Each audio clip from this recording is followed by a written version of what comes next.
Brautigan. It's pretty fast. I have a couple of his books. Revenge of the Lawn. These are Revenge of the Lawn stories by Brautigan.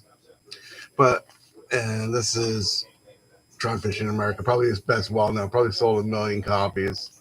And these are both the original published Touchstone books or whatever Dell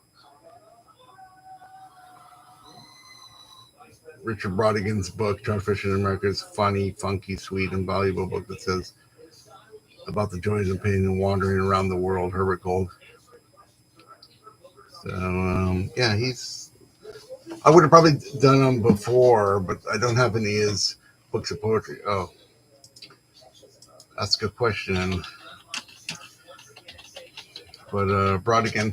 So I was kind of like reminded of him because he Jarvis Cocker, Paul played in San Francisco, and he read a poem. And I would have done Brautigan before, but I didn't have any of his poetry books, or I couldn't find them when I was like getting some ideas about doing some stuff. But so Brautigan, he was born in 1935, like the same year as my dad. Died in 1984. Was an American novelist, poet, and short story writer. Prolific writer, he wrote throughout his life. Published 10 novels, 2 collections of short stories, and 4 So his poetry is not as well known as his short stories and novels. And he's been published in the United States and a lot of translations. He's best known for Trout Fishing in America, 1967, In Watermelon Sugar, 68, and The Abortion, 71. So he would have like these.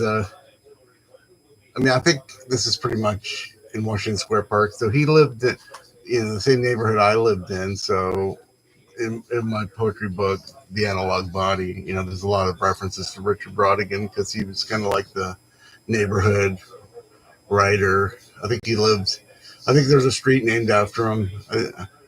If I'm correct, he lived on kind of like somewhere around Union Street on one of those short alleys. I don't know the exact street. I should look it up. I'll maybe post it later. But let's read a couple of his poems because his poetry is really.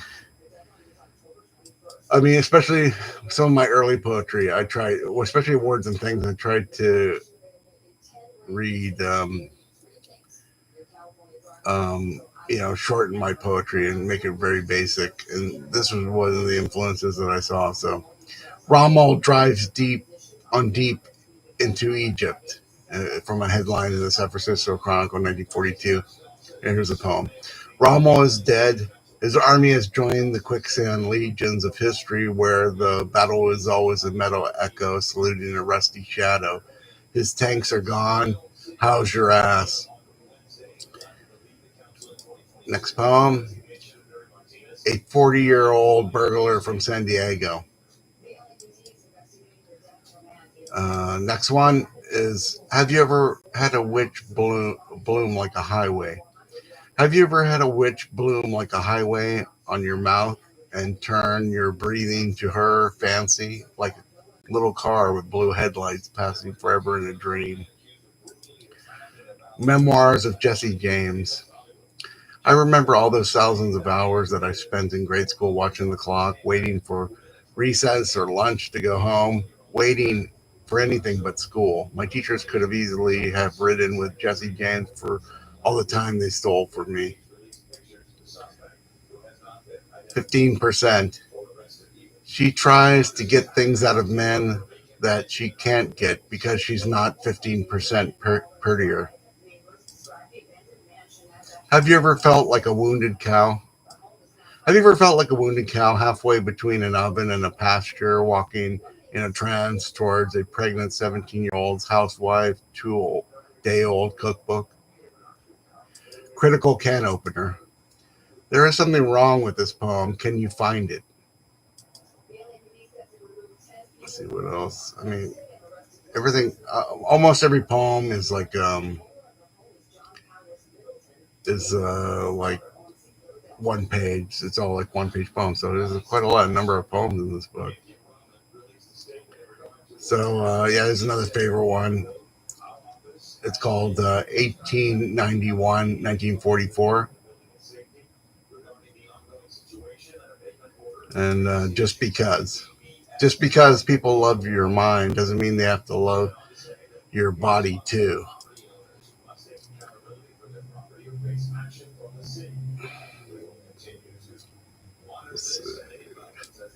April 7th, 1969.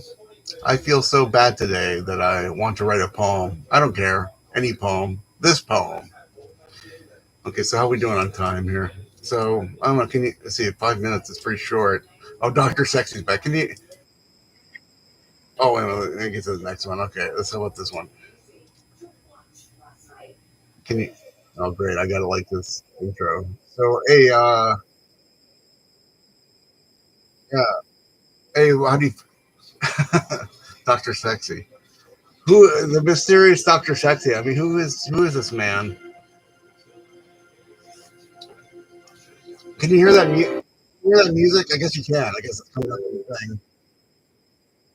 So I'll play a little bit of Paul. I saw Pulp last night. Jarvis Cocker. You know Pulp, Jarvis Cocker, Dr. Sexy.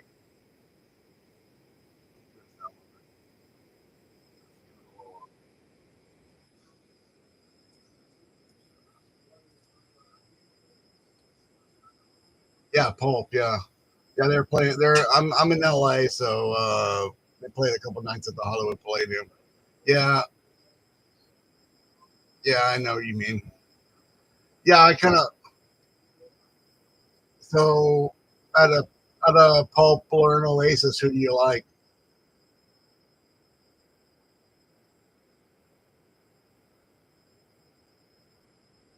Okay, so you're a rocker. Yeah, I didn't really. I wasn't really into music much in the '90s, so I'm really weak in the '90s. So um, on the probably about '97, '98. I was working at a bookstore in New York, and um, you'd see those magazines like Select or The Enemy or Q magazine, and Pulp and Placebo were on the covers of a lot of them, and they were kind of like in the news a lot, like towards the end of the '90s. And so I was just kind of someone tipped me off and said, "Oh yeah, you're since you like Wire and these other bands, you're probably like Paul." But most of the '90s, I just listened to techno or real Japanese experimental music.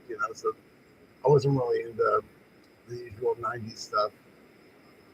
So just the toy tail end. So I saw a couple of bands. I ended up seeing the Verve and Placebo and Gomez and kind of like the very tail end of Britpop. Oh yeah, maybe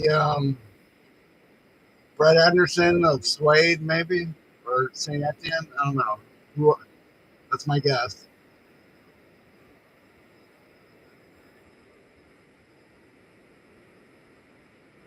I'm thinking.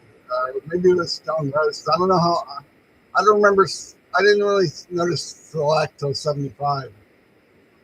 Okay. Well, what year did it start? I mean, give me a clue. Oh, oh, Terrence Trent D'Arby. Yeah, he was. I have his record right here. Right. I have his first album right here. The Hardline according to Trent D'Arby. Yeah, he. Oh, not even the real Prince. Oh, really? Is that true?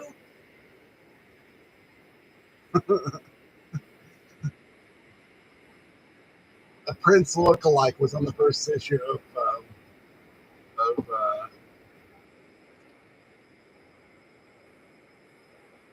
so you're just joking. It was a Prince. Yeah, I mean, well, maybe he was popular. I don't know. I have to take a look at that. Yeah, yeah, I will check it out. Select. Let's see. Select first issue. No, wait a minute. Select. Yeah, maybe I gotta put Select magazine. Let's see. Okay, I see a Glastonbury. Okay, so it started in 1990. So yeah, that's kind of weird. Oh yeah, yeah, I see. That's not Prince. The one with the guitar, he's kind of holding the guitar like that. That's not. That was like so. Okay, that, wow, that's weird. That got like some guy to, they couldn't get the real prints, so they,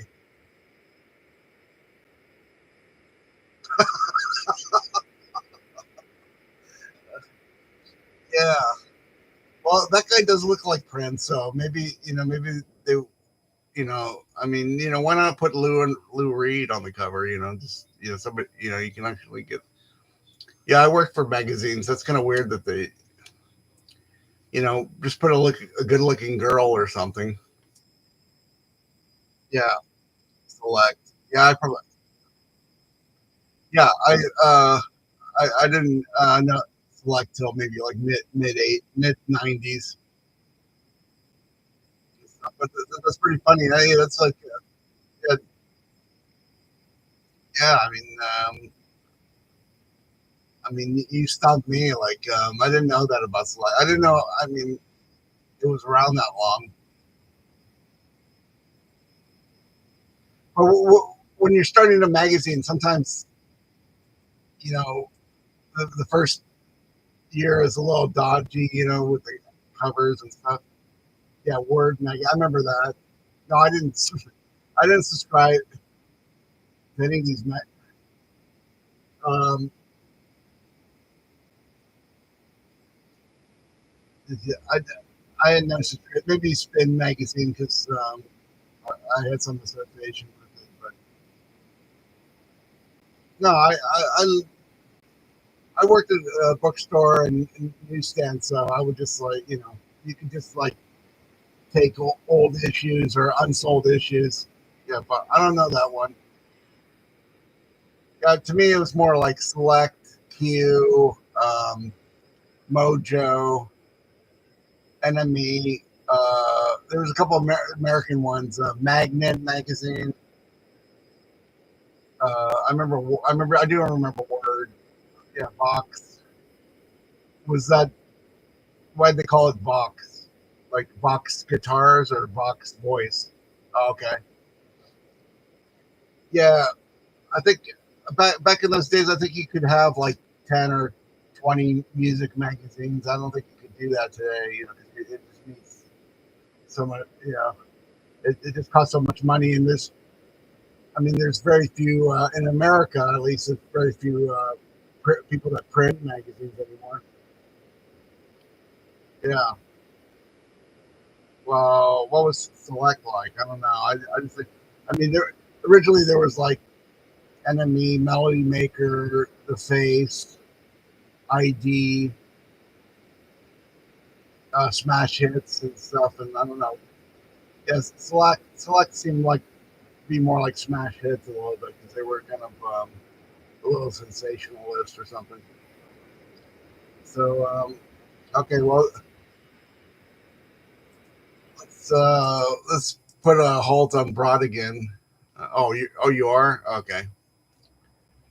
Yeah, what yeah, yes. Well, yeah. If you're in the UK, pulp is like old news to you. Like over here in America, we have pulp have only toured like 3 or 4 times over here, and even this tour is sort of limited. It's only like New York, Toronto, Chicago, San Francisco, and LA. So they're not touring they're doing the Roxy Music Suede tour.